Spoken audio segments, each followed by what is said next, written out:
Our question I'm putting out tonight before I go to my next guest, viewers, is this.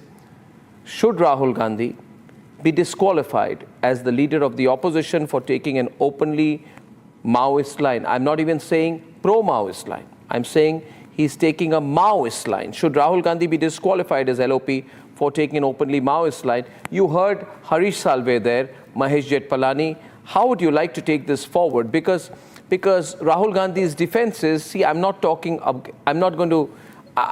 being forced to do this because institutions have been captured. And hence, I'm going against India because this is not the India I like. Yeah, I mean, in a sense, echoing what Harish just said, what Mr. Salve just said, Rahul has always been of this view. I mean, all his actions are basically in the past. All this, and we've talked about it many times.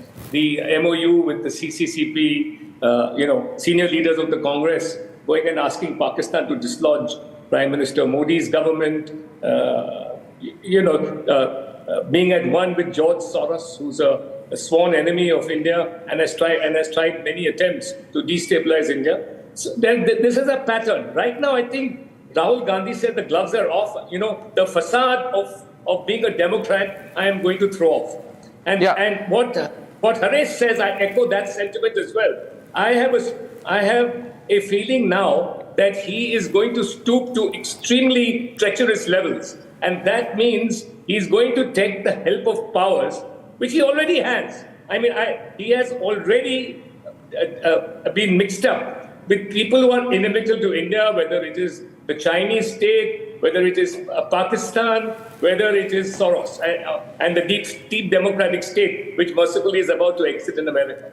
He's already done that. But now what he's saying is that I don't agree with India's democracy. In sum and substance, that's what he's saying. I don't like the manner in which democracy is working. The fact of the matter is he doesn't like this democracy, and the manner in which it's working is because, with all its fairness, he's being routed at the polls. He's become an abject failure, and he feels he's entitled. He's a product of entitlement. He's a product of dynasty. You have to understand his mindset, and he's being goaded by courtiers and his mother, and to some extent his sister. Those are the people closest, and they tell him he's born to rule. Now the problem is not only is he going to join hands with forces inimical to India externally, but we don't know the methods which he will use. Because if you start questioning first the Election Commission, then the EVMs, right? It means you don't believe in the Democrat. What Shora and the other day, the Chief Election Commission according to me, gave a thoroughly researched, sterling analysis of the complete infallibility of the EVMs. He said that not a single booth have we found the EVMs going wrong at all, right? Now, when you start questioning this, you have a creeping mindset. Rahul is now shrugging off democratic means, questioning every institution. And by the way, I think it's time somebody filed an FIR against him, because he's now saying that the judiciary, for instance, is partisan. Yeah. It has now been infiltrated, courtesy the RSS and the BJP, with cronies of theirs. He's basically calling every Supreme Court judge a crony of the BJP RSS, and collectively the entire judiciary. That's the level to which he's gone. Now listen, I have been in the BJP since 1981, right? When it was first formed on the 6th of April of that year. I have tolerated undemocratic methods and what I consider to be, or what I've always considered to be, extremely oppressive methods by the Congress party. But I have never questioned our institutions. Once you start questioning your institutions, you have become anti-national. Because those institutions is what makes this great democracy thrive, whether it's the electoral system or our judiciary or our bureaucracy. He is now trashing all of those. So I think he's justifying violence. I think he wants violence.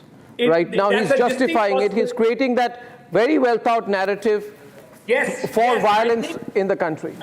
I think he's out to set the country on fire. And he said so. He said so in the past almost. He said Yes. so.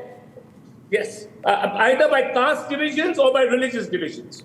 He is going to do that. But his foreign help from the Kamala Harris group has evaporated. They're out of power. Does that compromise his plans to spark violence? Well, that certainly narrows his options. But there is still the whole Sino-Wahhabi lobby, the Sino, ISI and the CCCP and the PLA. There is still that. And Soros is still a rogue element. Trump has denounced him. The incoming president, Trump has denounced him. Yeah. But, he's going to be up to his mischief. He's not going to give up. Okay. 94 years old though he is. No, he's not going to give up. Well, we've had two excellent introductory voices, Harish Salve and Mahesh Jethmalani. Couldn't get better than that. Thank you very much, gentlemen.